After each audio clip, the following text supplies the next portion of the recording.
Elliot Graves thought his marriage was bulletproof until a single Tuesday unraveled 16 years of trust.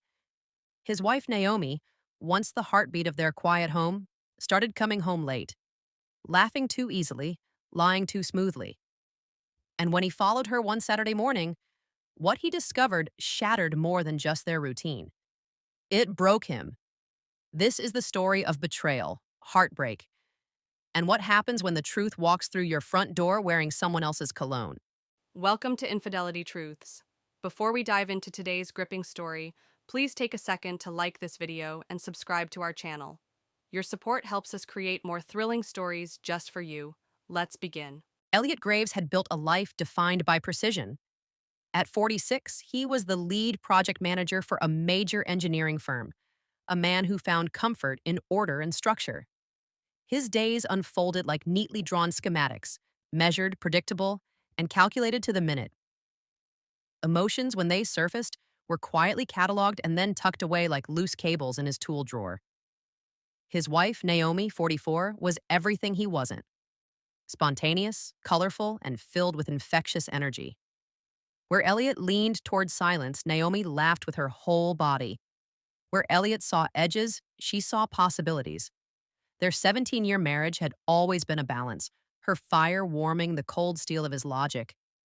Their daughter, Marley, 15, was her mother's shadow, curious, fierce, and fearlessly independent. Elliot believed their life worked, like a well-designed bridge. Maybe not the most exciting, but solid, steady, until the cracks began to show. It started on a Tuesday that gave no warning. Naomi came home late from her shift at the bookstore. Her cheeks were flushed from the wind, hair tousled more than usual.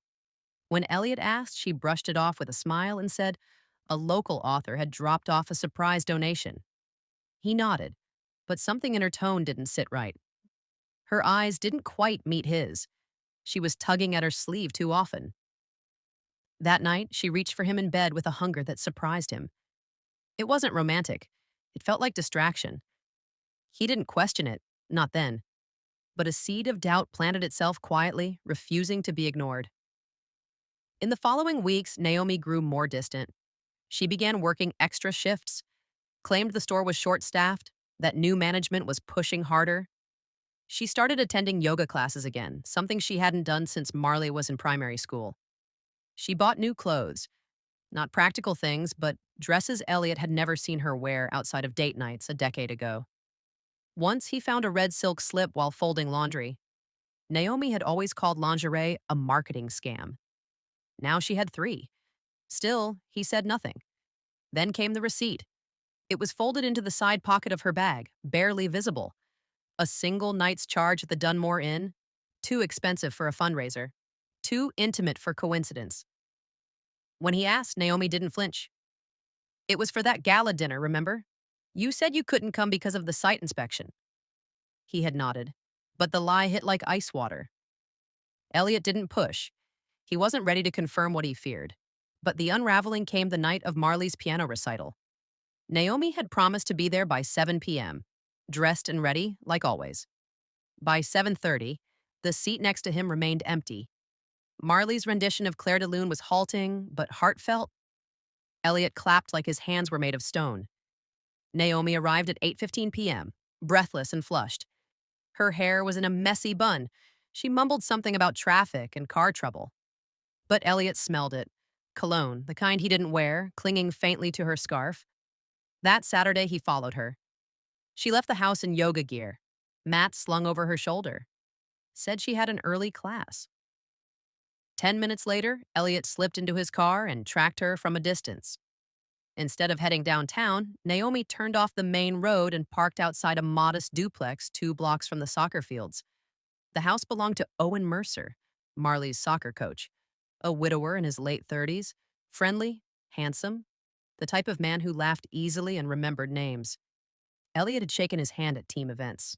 The man had joked once about loving old classic cars, and Elliot had nodded politely. He watched Naomi walk to Owen's door, watched Owen open it with a smile and pull her in gently by the waist like it was routine, like it was normal. She stayed for over an hour. Elliot drove home in silence, white-knuckling the steering wheel the whole way. That night, after Marley had gone to bed, he found Naomi rinsing out a wine glass in the kitchen. She was humming. The scene, so painfully domestic, made something crack inside him. "We need to talk," he said, voice calm, flat. She turned. The hum died. "What about?" "Owen Mercer." Her hand faltered and the wine glass slipped. It hit the tiles and shattered. Naomi froze. "It's not what you think," she whispered too fast. "Oh, really?" Elliot leaned on the island counter. "Because what I think is that you've been sleeping with our daughter's coach. I think you skipped Marley's recital to be with him. I think you've been lying every time you said you were working late, or sweating it out in yoga." Her lips parted, but no sound came. "How long?" he asked quietly. Naomi swallowed hard. "A few months?" He closed his eyes. It was worse hearing it confirmed. "Months," he echoed, staring at the floor. "I kept making excuses for you. Told myself it was just stress, that I was being paranoid. But you were building a whole other life behind my back." "It's not like that," she said, tears welling. "I felt so alone, Elliot. You were always gone, always in your head.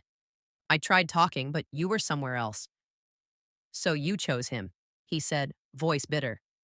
"You chose the guy with the easy laugh and the pretty smile. You chose him over your family." Naomi moved toward him.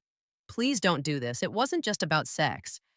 I didn't mean for it to happen, but then it should be easy," he snapped. "Pack a bag. You're not staying here tonight." "Elliot, now," he said, sharper than he'd ever spoken to her in their marriage. "Before I say something I'll regret." Naomi left in tears, the door closing behind her like a final note. He stood in the silence.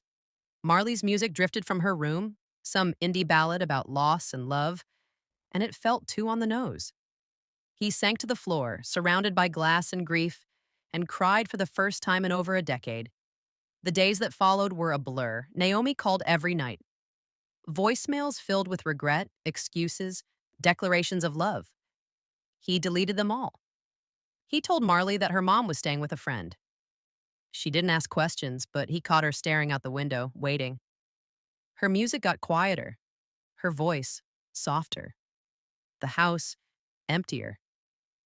At work, Elliot stared at spreadsheets and forgot what they meant. Numbers bled together. Deadlines passed unnoticed. One day, his assistant, Denise, knocked softly on his office door. "You good, Mr. Graves?" He forced a smile. "Never better." But inside, everything was rubble. 2 weeks had passed since Naomi left, but time didn't feel like it moved forward. It just spread, like spilled water on a flat surface, thin and quiet. Elliot functioned on autopilot. Wake up, make coffee, pack Marley's lunch, drive her to school, go to work, stare at plans he no longer cared about, come home, heat up leftovers, pretend to sleep. Marley didn't push him, but her silences said enough. Her eyes carried questions she hadn't yet gathered the courage to ask. The night Naomi came back to collect more of her things, Elliot wasn't expecting her. Marley was in the shower. He opened the door to find Naomi standing on the porch with a small suitcase and a pale expression. "I just needed a few more clothes," she said quietly. He didn't move. "You could have called first." "I didn't think you'd answer." He stepped aside and let her in. The house smelled of burnt toast and lavender detergent. Familiar and painful. Naomi walked slowly to the bedroom they once shared. She paused at the door like it had become a stranger's room. Elliot followed, arms crossed, leaning against the frame. "You're staying with him?" he asked finally. She stopped folding a sweater. "Number, I'm at a hotel. I haven't seen Owen since that night." Elliot's jaw tightened. "Not sure that changes anything." She turned to face him, eyes glassy. "I made a mistake, Elliot. A terrible one. But it wasn't about Owen. It was about me. I was disappearing, and I didn't know how to say it. You could have said something before you cheated." Naomi swallowed, her hands shaking as she zipped the bag. "You stopped looking at me like I mattered. I didn't want to blow up our life. I wanted to feel seen." He stared at her. "You know what's worse than being invisible? Knowing the woman you built a life with didn't even give you a chance to fix it." She lowered her head, then nodded slowly. You're right. They stood in silence. A small voice broke it. Mom? They both turned to find Marley standing in the hallway, wet hair clinging to her cheeks, wrapped in a towel. Naomi's voice cracked. Hi, baby. Marley didn't speak. Her eyes moved from her mother's suitcase to her father's rigid frame. Then she turned and walked back to her room. Naomi looked shattered. She hates me. She's confused, Elliot said, his voice tight. She'll need time. So will I. Naomi took a deep breath. I don't expect forgiveness, but I want to fix what I can. Be here. Be present. Even if it's from a distance. Elliot nodded once.